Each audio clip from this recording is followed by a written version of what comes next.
સંપત્તિ મોટી આવકથી નથી બનતી, પણ શિસ્તબદ્ધ નિર્ણય અને શિસ્તબદ્ધ આયોજનથી તમે મોટા બની શકો છો. જેની આવક 15,000 થી 20,000 રૂપિયાની જ છે, છતાં પણ એ કેવી રીતે પોતાનું ફાઇનાન્શિયલ પ્લાનિંગ કરી શકે છે. 18મા વર્ષે એના દીકરા માટે 15-17 લાખ આપણે જે જોઈએ છે એ હાજર હશે. કમાનાર વ્યક્તિને કદાચ કંઈક એવી અઘટિત બનાવ ઘટે તો પરિવારને પણ જેટલું આપણે પ્લાનિંગ કરેલું છે એ પ્રમાણે એના બધી જાતના પૈસા મળે. તો આ બધું પ્લાનિંગ આપણે કન્સિડર કરશું. એમરજન્સી ફંડ આપણે પણ ઘરમાં પણ એક હોવું જોઈએ. તો દર મહિને આપણે 12,000 રૂપિયાનો ખર્ચો થાય છે, રાઈટ. એમને કહેજો કે મારે આ પ્લાન વિશે વધારે જાણવું છે, તો અમે તમને આખો પ્લાન મોકલી દેશો. જરૂરી નથી કે ઊંચી આવક હોય અને ઊંચો પગાર હોય તો જ તમે શાંતિપૂર્વક સન્માનપૂર્વક પ્લાનિંગ કરી શકો છો. નમસ્કાર મિત્રો, ફરી આપનું સ્વાગત છે ફાઇનાન્સ વિથ DRSમાં. આપ સૌનો મને જે કોમેન્ટનો પ્રતિસાદ મળે છે, મારા વિડીયોને બહુ પ્રતિસાદ મળે છે, તે બદલ હું ફરી એકવાર આપ સૌનો આભાર માનું છું. અને આ વખતે જે કોમેન્ટમાં એક બહુ સરસ કોમન વસ્તુ આવીને ઊભી રહી છે કે તમે જે દર વર્ષે કે દર વખતે જે તમે વાત કરો છો એ એક મોટી આવકવાળા કે મોટી ઇન્કમવાળા કે જે 10, 20, 25, 50,000ની SIP કરી શકે, તમે એની વાત કરો છો. પણ જે 15-20,000 રૂપિયા મહિને કમાતા હોય છે એની વાતે તો કોઈ પ્લાન કે એની માટે તો કોઈ વસ્તુ તમે વાત કરતા જ નથી. તો હવે આ વખતે હું ખાસ એ લોકો માટે જ સરસ મજાનો પ્લાન એક લઈને આવ્યો છું. એક સરસ મજાની આપણે વાત કરવી છે કે જેની આવક 15,000 થી 20,000 રૂપિયાની જ છે, છતાં પણ એ કેવી રીતે પોતાનું ફાઇનાન્શિયલ પ્લાનિંગ કરી શકે છે. જો એના માટે આપણે બહુ ડિટેલ્સથી અને સરસ રીતે વાત કરશું. અને તમે કદાચ આમાં થોડું ઘણું નોંધ કરવાની પણ વાત આવે તો તમે એ નોંધ કરી લેશો ને, તો મેક શ્યોર હું તમને સાચી જ અને સાચી વાત કહું છું અને તમને ખાતરીપૂર્વક તમને કહી શકું એમ છું કે તમે બહુ સારું પ્લાનિંગ કરી શકશો. થોડીક વસ્તુને તમારે શિસ્તબદ્ધ અનુસરવાની છે. કેવી રીતે અને શું કરવાનું ને એનું આપણે શિસ્તબદ્ધ રીતે એકવાર એક પ્લાનિંગ કરીને જોઈએ. હવે જે રીતે આપણી વાત થઈ હતી તે રીતે હું એમ કહું કે એક જણને જેમ કે 15 કે 20,000 રૂપિયાની એક જણની આવક છે, મહિને 20,000 રૂપિયાની આવક છે, એ ઉંમર એની 30 વર્ષની છે, રાઈટ. એનું એક 2 વર્ષનો દીકરો કે દીકરી આપણે જે ગણીએ એ છે, રાઈટ. અને એની ઇન્કમ જે છે એ 20,000 છે. તો હવે આપણે એનું પ્લાનિંગ કેવી રીતે કરી શકીએ? તો મેં એક નાનકડું પ્લાનિંગ બનાવેલું છે. તો જેને પણ આ લાગુ પડતું હોય થોડુંક એકવાર આને પણ તમે નોંધ કરી લો તો તમારા માટે સારું રહેશે. તો સપોઝ હવે એક 30 વર્ષનો છે, એમની વાર્ષિક ઇન્કમ મહિનાની ઇન્કમ 20,000 રૂપિયા છે. 2 વર્ષનો એનો નાનકડો દીકરા ચાઇલ્ડ છે, રાઈટ. પોતાની ઉંમર 30 વર્ષ છે. ઘરનો ખર્ચો લગભગ 12,000 થી 13,000 રૂપિયા છે અને અત્યારે 7,000 થી 8,000 રૂપિયાની બચત કરે છે, રાઈટ. આ અત્યારે સ્થિતિ છે. અને દર વર્ષે એના પગારમાં 10% ઉમેરો થાય છે. 55મા વર્ષે એને નિવૃત્તિ લેવાની છે. આપણે એક આ ઓવરઓલ જે સિનારીઓ કોમન મેન મિડલ ક્લાસમાં હોય છે કે 55 વર્ષે નિવૃત્તિ પણ લઈએ અને આપણને બધા આપણા જેટલા પણ સપનાઓ છે કે આપણી જેટલી જરૂરિયાત છે એ બહુ સારી રીતે રહી શકે, સ્ટ્રેસ ફ્રી રહી શકે, કોઈ દેણું પણ ન હોય અને કોઈ પણ જાતની બીજી કોઈ અદરવાઇઝ ટેન્શન પણ ન હોય. તો આનો એક પ્લાન છે જે હું તમને કહું છું, રાઈટ. નોંધી લેજો. હવે આપણે ચાલુ કરીએ કે હવે માને જેમ મેં તમને વાત કરી કે દર વર્ષે 10%નો સેલેરીમાં એનો વધારો પણ થશે. દીકરો જે છે 2 વર્ષનો છે, ચાઇલ્ડ જે છે એમનું બાળક. 16 વર્ષ પછી તો કે 16 વર્ષ પછી એને એજ્યુકેશન છે, તો એજ્યુકેશનના લગભગ એના પૈસા 15 થી 16 લાખ રૂપિયા જોશે, રાઈટ. એક આપણે એનું પ્લાનિંગ કરી લઈએ. પછી 16 વર્ષ પછી જ્યારે 24 કે 25 વર્ષનો થશે એટલે નેક્સ્ટ 5 કે 10 વર્ષ બીજા નેક્સ્ટ વર્ષ પછી લગભગ 25મા વર્ષનો થશે ત્યારે વળી એને 25 થી 30 લાખ રૂપિયા એને લગ્નના જોશે. આ બધી વસ્તુ પૂરી થશે એટલે 55મા વર્ષે એને ઘર બેઠા એક બેઠી આવક મળે એ જોશે, રાઈટ. હવે આપણે નક્કી કરીએ કે આ બધા દરમિયાન કંઈ થશે કમાનાર વ્યક્તિને તો શું? એટલે આપણું એને એક ટર્મ ઇન્સ્યોરન્સનો પ્લાન પણ લઈ લેશું, એનો એક હેલ્થ ઇન્સ્યોરન્સનો પ્લાન પણ લઈ લેશું ફેમિલીનો. એટલે જેથી કરીને કોઈ પણ જાતનો આકસ્મિક ખર્ચો આવે, હોસ્પિટલનો કોઈ પણ જાતનો આકસ્મિક ખર્ચો આવે અથવા કમાનાર વ્યક્તિને કદાચ કંઈક એવી અઘટિત બનાવ ઘટે તો પરિવારને પણ જેટલું આપણે પ્લાનિંગ કરેલું છે એ પ્રમાણે એના બધી જાતના પૈસા મળે. તો આ બધું પ્લાનિંગ આપણે કન્સિડર કરશું. રાઈટ. હવે હું તમને એક વસ્તુ કહું કે બાળકને 16 વર્ષ પછી આપણે લગભગ 15 લાખ રૂપિયા જોઈએ છે, તો બરાબર. તો આપણે એની એસઆઈપી જે છે 1,500 રૂપિયાની માસિક એસઆઈપી ચાલુ કરશું અને એમાં દર વર્ષે 10% વધારો કરશું, કેમ કે આવક એ 10% વધે છે. હવે 1,500 રૂપિયામાં દર વર્ષે આપણે 10% વધારો પણ કરતા રહેશું. તો 16મા વર્ષે હું એક સિમ્પલ અને કોમન રિટર્ન એ લઉં ને, દરેકનું હિસ્ટોરિકલ રિટર્ન અને સૌથી લોએસ્ટ રિટર્ન લઉં ને, તો પણ એના જ્યારે એ 16 વર્ષનો છોકરો થશે, 2 વર્ષવાળો 18 વર્ષનો, ત્યારે એની પાસે ઓછામાં ઓછા 15 થી 18 લાખ રૂપિયા હશે. તો એ એના કેટલામાંથી 1,500 રૂપિયા, એના 12,000 રૂપિયા કાઢી લીધા પોતાના 20,000માંથી, બાકીના 8,000નું જ આપણે પ્લાનિંગ કરવાનું છે. તો 8,000માંથી 1,500 રૂપિયા એના બાળકના એજ્યુકેશનની એસઆઈપી માટે વયા ગયા. એમાં એણે લખી દીધું કે દર વર્ષે એમાં હું 10%નો વધારો કરીશ. એટલે 18મા વર્ષે એના દીકરા માટે 15-17 લાખ આપણે જે જોઈએ છે એ હાજર હશે. બીજી વસ્તુ તો કે હવે ચાઇલ્ડના મેરેજ માટે, તો ચાઇલ્ડના મેરેજ માટે અત્યારે એને 25 લાખ રૂપિયા ત્યારે એને જોશે. તો ચાઇલ્ડના મેરેજ માટે જો આપણે દર વર્ષે એની 1,000ની એસઆઈપી કરીએ અને એમાં 10%નો વધારો કરીએ, તો ચાઇલ્ડનો મેરેજ જ્યારે દીકરો 25 વર્ષનો થશે, એના લગ્ન કરવાના, ત્યારે અગેન એની પાસે બીજા 25 લાખ રૂપિયા હશે. તો આ રીતે શું થયું, તમારે 1,500 અને 1,000, 2,500 રૂપિયામાં ચાઇલ્ડનું મેરેજ અને ચાઇલ્ડનું એજ્યુકેશન બે તમારે કમ્પ્લીટ આવી ગયા. હવે ત્રીજી એક વસ્તુ, દર મહિને એક, હવે વસ્તુ રહી રિટાયરમેન્ટ માટેની. તો રિટાયરમેન્ટ માટેની દર વખતે વાત એમ થાય છે, તો રિટાયરમેન્ટ થવાનું છે 55મા વર્ષે. ભાઈ પાસે 25 વર્ષનો ગાળો છે. હવે દર વર્ષે રિટાયરમેન્ટ માટે 500 રૂપિયાનું ભંડોળ જમા કરે છે અને એમાં દર વર્ષે 10%નો જે મેં તમને વાત કરી એ વધારો કરે. આ આપણે આટલું કરવાનું છે. રાઈટ. હવે આપણે આગળનું જોઈએ, બીજા શું આપણે કરી શકીએ એમ છે. હવે આપણે જોઈએ કે જે મેં તમને વાત કરી કે આકસ્મિક ખર્ચો થાય તો શું.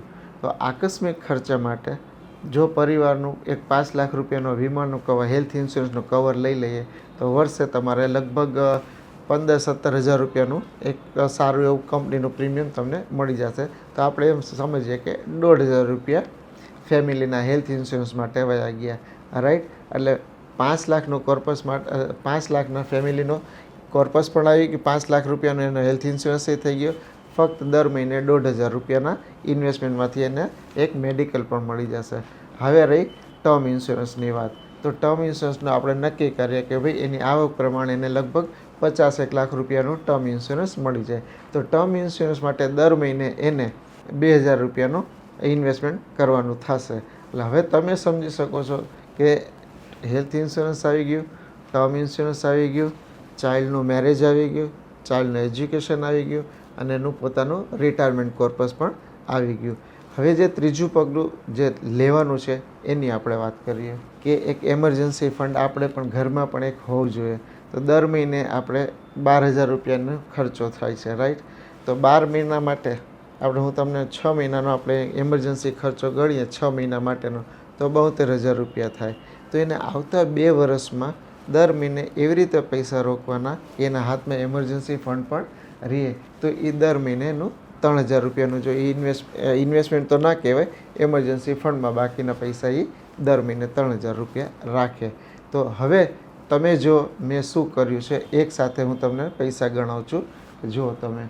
રાઈટ. તો હવે તમે જુઓ કે મેં તમને જે પ્લાન આપેલો હતો, તો એમાંથી એ પ્લાનમાંથી આપણે 2,000 રૂપિયા દર મહિને ઇન્સ્યોરન્સ અને જે ટર્મ ઇન્સ્યોરન્સ લીધેલો એનો હપ્તો અને જે મેડિકલ લીધો એનો હપ્તાનો મળીને દર મહિને 2,000 રૂપિયાનું રોકાણ કરવાનું. 8,000માંથી 2,000 એના ઇન્સ્યોરન્સમાં આવી ગયા. 3,000 રૂપિયા દર મહિને એને રોકવાના જે છે એમરજન્સી ફંડ માટે. એટલે 3 ને 2 5,000 થઈ ગયા. હવે 2 ચલા 20,000માંથી એના 8,000 બચેલા હતા અને બાકીના 3,000ની એની 3 આપણા ગોલ હતા એ 3 ગોલ માટેની એસઆઈપી બાકીના 3,000ની થઈ.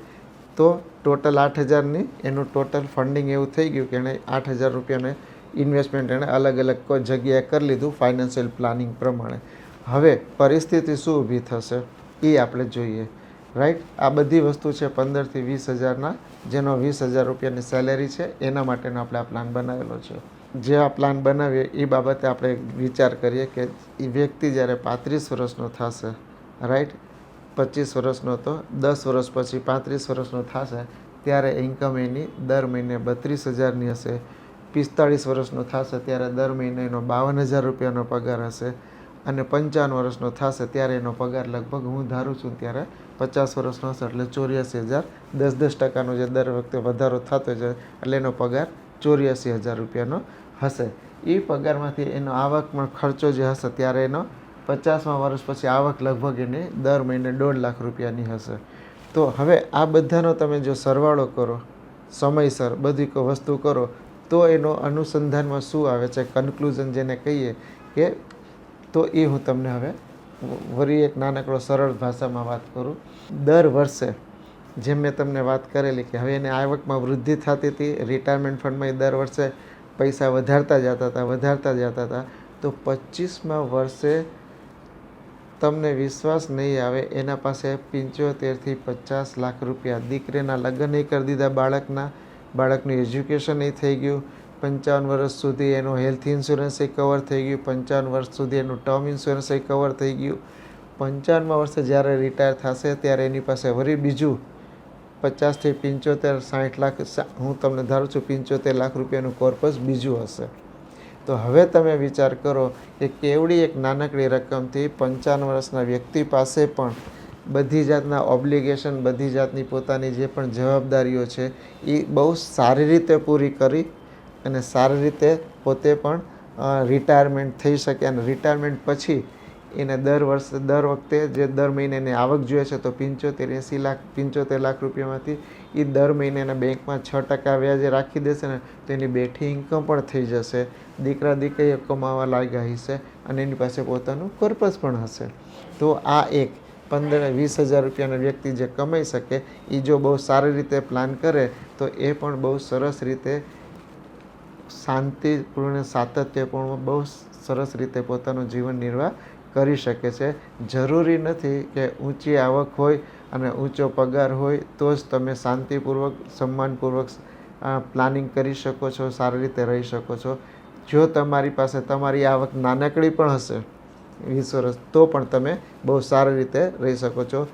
ખાલી જરૂર છે એક શિસ્તબદ્ધ પ્લાનિંગની, એક સારા ફાઇનાન્શિયલ એડવાઇઝરની. અને એ જે એડવાઇસ આપે છે, મેં જે તમને આજે વાત કરી, એને વળગીને રહેવાનું. આપણે બીજા 2ના 4 ને 4ના 8 કરવાની કાંઈ જરૂર નથી.